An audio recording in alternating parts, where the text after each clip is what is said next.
Olá, sejam todos bem-vindos mais uma vez, professor Eudes falando, e a nossa aula hoje vai ser sobre funções.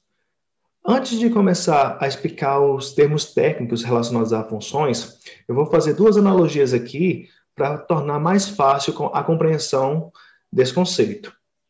Primeira analogia. Nós estamos aqui nos comunicando, eu estou falando e vocês ouvindo, e eu estou usando um código que faz com que vocês compreendam o que eu falo. Esse código é a língua portuguesa.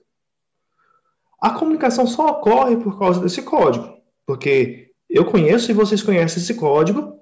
Isso permite com que eu utilize esses códigos para transmitir as ideias que eu estou querendo que vocês compreendam, que vocês tenham acesso.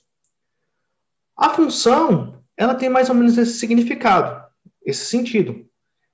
A função também é um tipo de código, é um sistema de códigos que expressam ideias. Porém, a função expressa ideias matemáticas. Várias situações podem ser descritas da mesma forma como nós descrevemos utilizando a língua portuguesa, ou a língua inglesa, ou qualquer outra, nós poderíamos também utilizar as funções. É claro que, em alguns pontos, ela vai ficar um pouco mais debilitada, um pouco mais difícil de ser compreendida, mas ela tem algumas vantagens de poder dar acesso a mais informações do que simplesmente o que está escrito. Fica muita coisa nas entrelinhas.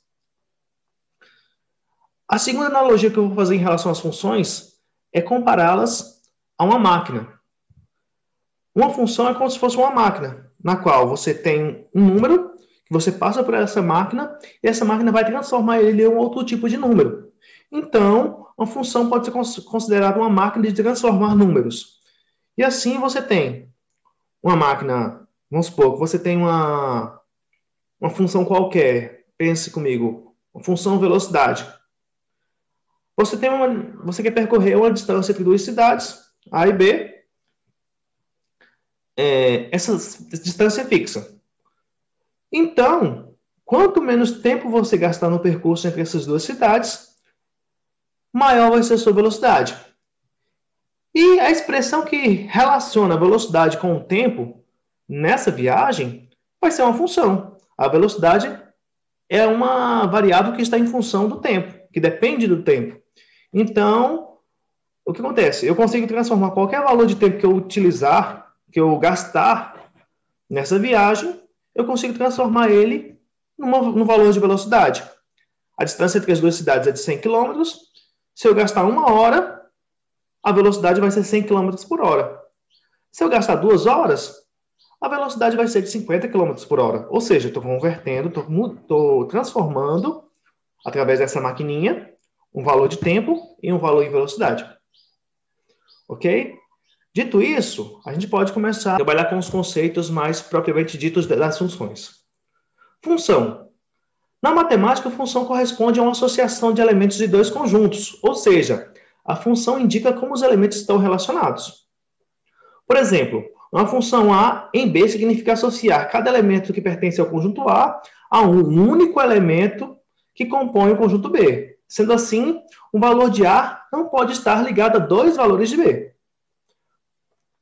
Como a gente vê aqui, ó, nesse gráfico aqui, ó. Tem o conjunto A, cada valor de A está associado a um valor de B, sendo transformado através da função. Isso aqui é uma função. Aqui eu tenho, ó, cada valor de A sendo transformado em um valor em B. Ah, professor, mas aqui, ó, tenho esse valor em A corresponde a esse valor em B, e esse valor em A corresponde também a esse mesmo valor em B. Mas cada elemento de A só corresponde a um em B. Então, isso aqui também é uma função. O que não pode acontecer numa função é eu ter um elemento que corresponde a dois valores em B. Nesse caso aqui, isso aqui não é uma função. Cada valor do primeiro conjunto tem que estar associado a somente um do segundo conjunto. E pode acontecer de esse um ser o mesmo, igual aqui nesse caso aqui. Isso ainda continua sendo uma função, isso aqui não. Normalmente nós notamos essas funções dessa forma aqui, ó.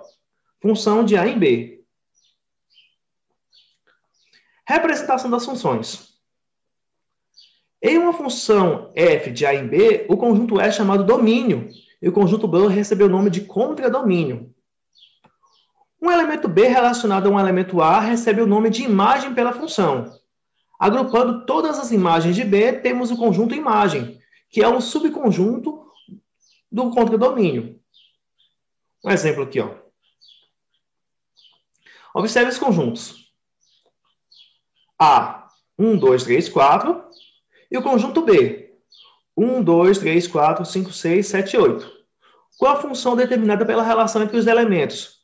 Função de A em B é igual a x, que se transforma em 2x. Sendo assim, poderia escrever a função dessa forma aqui, ó. F de x igual a 2x. E cada x do conjunto A é transformado em 2x no conjunto B. Sendo assim, o 1 se transforma em 2. O 2 se transforma em 4, o 3 se transforma em 6 e o 4 se transforma em 8. Ou seja, nem todo elemento do conjunto B foi ligado, associado a um elemento do conjunto A.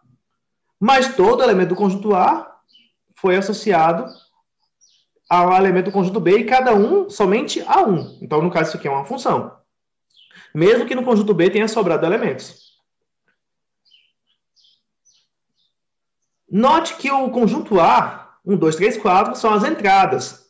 Multiplicar por 2 é a função e os valores de B, 2, 4, 6, 8, que se ligam aos elementos de A, são os valores de saída. Portanto, eu teria o seguinte, 1, 2, 3, 4, do lado de cá seria o meu domínio. O conjunto A é o meu domínio. O conjunto B, todo ele, é meu contradomínio. E esses elementos aqui que estão ligados ao conjunto A seriam a minha imagem. Então, domínio 1, 2, 3, 4, contradomínio 1, 2, 3, 4, 5, 6, 7, 8, e a minha imagem 2, 4, 6, 8.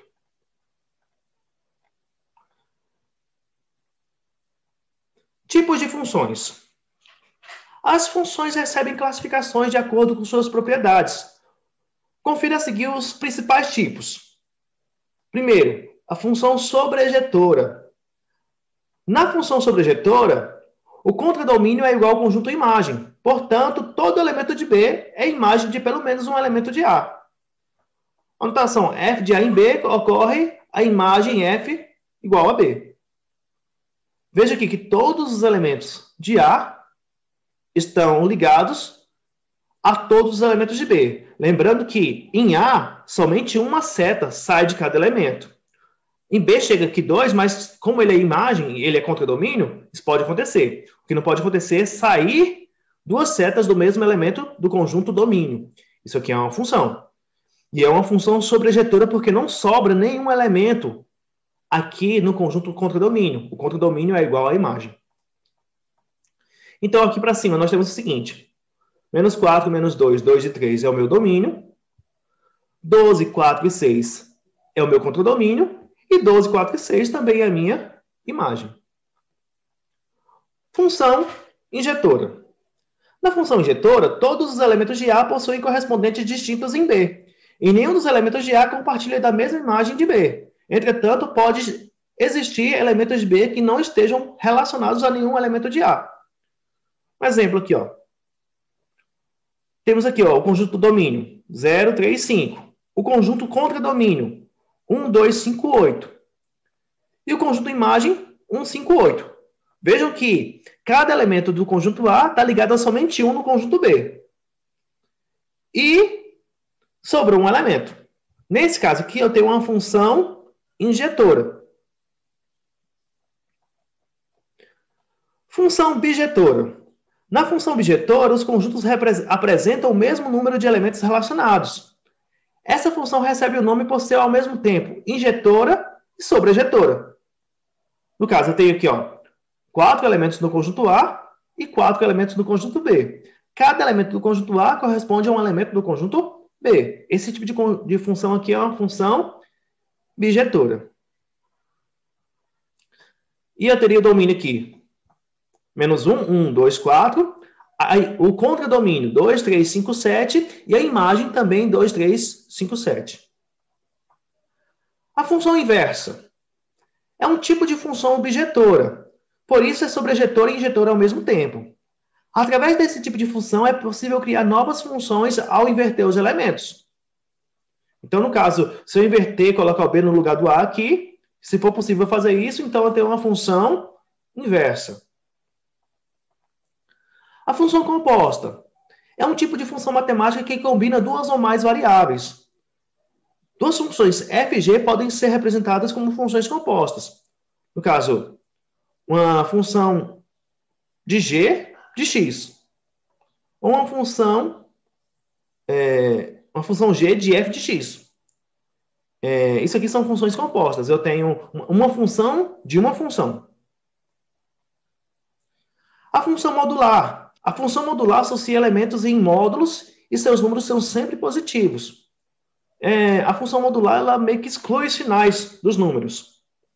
A função afim, também chamada de função de primeiro grau, que vai ser a que a gente mais vai estudar agora nesse período, apresenta uma taxa de crescimento e um termo constante. E tem sempre esse formato aqui, ó, f de x é igual a x mais b, sendo que o b é o coeficiente linear, é uma constante, e o a é o coeficiente angular, que vai ditar quanto que essa função vai crescer. Normalmente, esse tipo de função aqui, graficamente, ela forma uma reta. A função linear. A função linear é um caso particular da função afim, sendo definida como f de x igual a x. Quando o valor do coeficiente a, que acompanha o x da função, for igual a 1, a função linear é uma função identidade. Essa função linear aqui, na verdade, ela é uma função afim, só que sem esse b aqui, ó. Isso significa que ela vai partir sempre da origem em termos de gráficos, em termos do plano cartesiano. Isso quer dizer que sempre a função do número 0 também vai ser igual a 0. E a função identidade, ela sempre vai associar o valor de x vai ser sempre igual ao valor de y. Se o f de 1 vai ser igual a 1, o f de 2 vai ser igual a 2, o f de 5 vai ser igual a 5. Essa é uma função identidade. A função quadrática também é chamada de função de segundo grau. Tem esse modelo aqui, ó, f de x igual a x ao quadrado mais b de x mais c, sendo que o a tem que ser sempre diferente de zero, porque se ele for igual a zero, isso passa a ser uma função de primeiro grau. A, b e c são os coeficientes da função polinomial de segundo grau. A função logarítmica.